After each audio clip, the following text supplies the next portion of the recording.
the Obama administration and OFA, the grassroots organizing arm for the president, is encouraging people to go home and talk about Obamacare, to talk about how Republicans aren't extending unemployment benefits. And here we have now at Christmas time again, people are going to be gathering together with their families, and we're going to have this like contentious, divisive debate, possibly. Can you remember one time where you've had dinner at like a holiday party where politics came up, where it ended well? It's never going to end well. Never. I've had parties, been to parties with people in this office where people have been drinking and it doesn't end well when they get started talking about politics.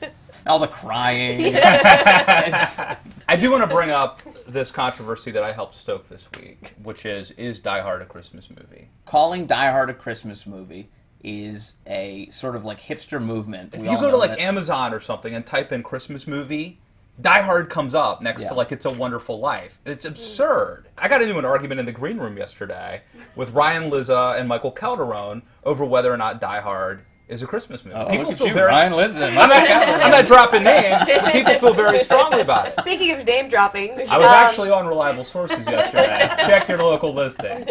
Speaking of name dropping, Matt, if I may, you may. Do you want to? I actually spoke to an actor in the original Die Hard film. It's an article that is on thedailycaller.com. I've always wondered this. Why can't the actors just settle the debate? Well, Bruce Willis wouldn't do it. It's too controversial, Vince. That's why.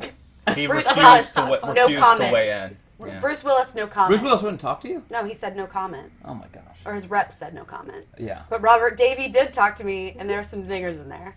He was a terrorist, by the way. I'm just going to say it. I'm pretty sure he played a terrorist in the movie. No, he played the special agent, FBI agent. Was that him? Oh, yeah. So he was the guy that like Bruce Willis hated. Yeah. Okay, I stand corrected. Again. You sit corrected. I sit corrected. Yeah. Well, oh my God, that's a joke my dad would tell. Another Christmas miracle. No. It is Festivus today. Is it Festivus? We could do the feats of strength and the airing of grievances. What about the airing of grievances? Okay, Who's making you mad this year? There are some grievances. You. I mean, that wasn't funny. You know, at Thanksgiving you go around the table and you say like what you're thankful for. On Festivus you go around and you say, who needs to be bitched out? Matt, who's making you mad this year? Air your grievances. This is a safe platform. Yeah. We're in the nest, the trust tree. I do not like when I get emails that say that the refrigerator isn't clean or that the microwave needs to be cleaned out. At home or at the office? At home. My wife is my HR director. I never once feel guilty when I see those emails. Because you're the one doing it. No, and I probably do contribute to the problem. I'm sure I've left Chinese food in the fridge and like, yeah, whatever. Yeah. Someone will take care of it. Pad Thai's a little good a few months later. You know who's on my grievances list? Peyton Manning.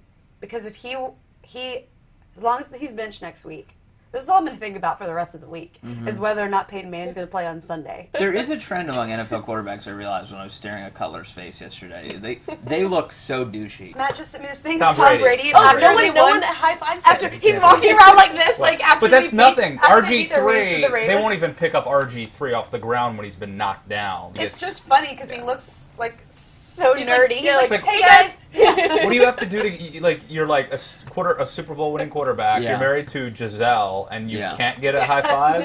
The guy should never not get a high five. Maybe that's why they don't want to give him a high five. They're like, he should get a high five just for waking up. His whole life is a high five. A personal high fiver. Yeah. Anytime he feels down, he's like, man, I'm kind of sad. His high fiver's like, hey, Tom, remember? Yeah. Tom, remember you're married to a supermodel and you're super rich. They have everything else, though, except for acceptance. All the money. You've got the hot wife. You have an entire line of 6 guys whose only job is to protect you, make sure you're safe. He has Uggs. Once you're the face of Uggs, I mean, you pretty much peaked. Can Peyton Manning play in the cold weather? I don't think there's anything Peyton Manning can't do. He's wearing a glove now. Have you seen that? Apparently, he's one of the He's like Michael Jackson with that glove. I just really hope that they bench him for next week so I will win our fantasy league. Knock on wood. Doesn't Alexis have? Yeah, she hasn't, but if they bench him, then I'd like game over. To proudly think that I'm in 3rd, something like that. Yeah, 3rd. Yeah, all the women in our fantasy football league at the Daily Caller are the only people in the top 3 slots. Don't tell people that. People won't read the Daily Caller anymore if they know the women are winning the fantasy football league. This is called Morning Bro. Well, okay. Should be called Morning Bitches.